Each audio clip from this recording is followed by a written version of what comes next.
From a young age, we are told to follow a path, get an education, secure a good job, and climb the career ladder. But once you've reached all these milestones, what comes next?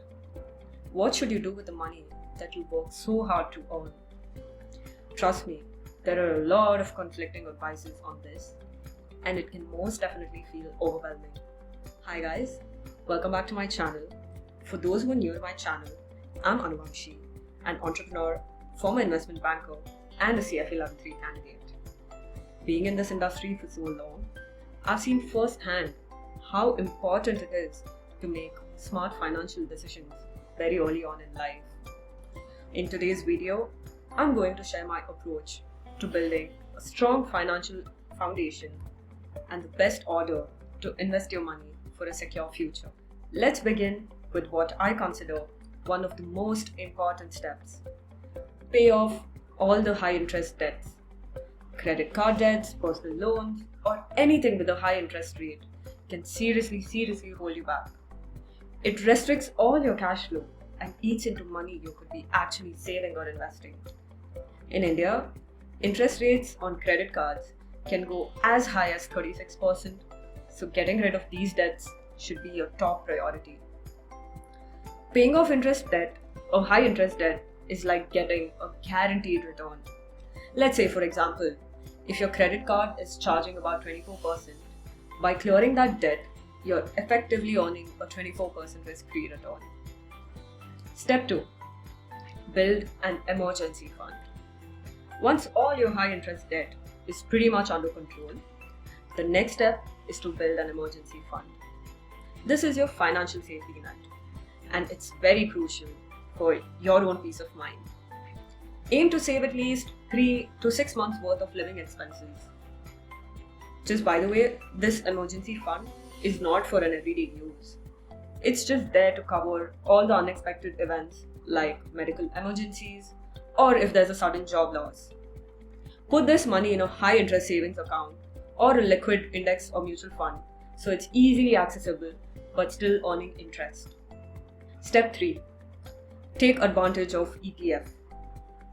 Now that your emergency fund is in place, the next step is to leverage your employee provident fund.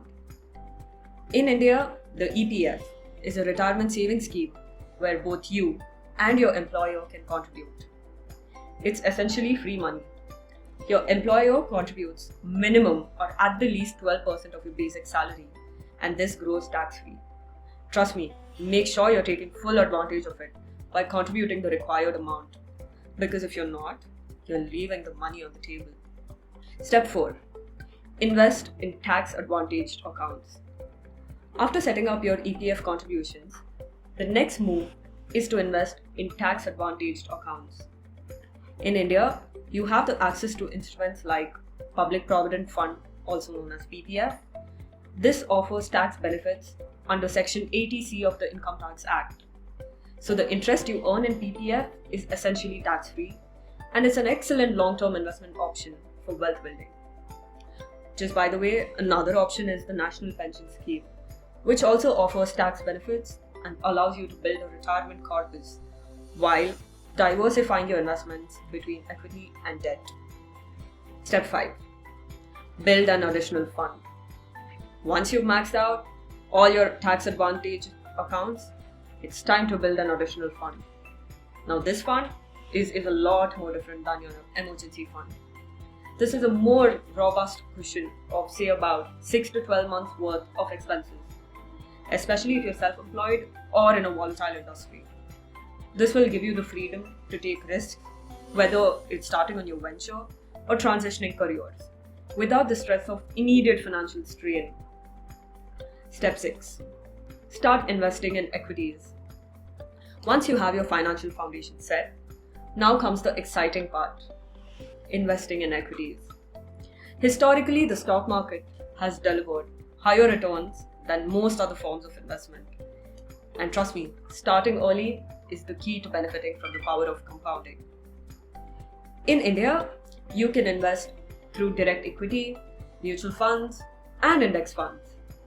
But if you're just starting out, consider SIPs, which is also known as systematic investment plans, Now, these let you invest a fixed amount in index funds or mutual funds regularly.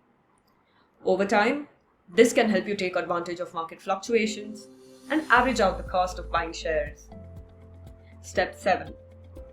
Pay off all the low interest debt. Finally, once your investments are on track, you can start considering paying off any low interest debt like student loans or home loans.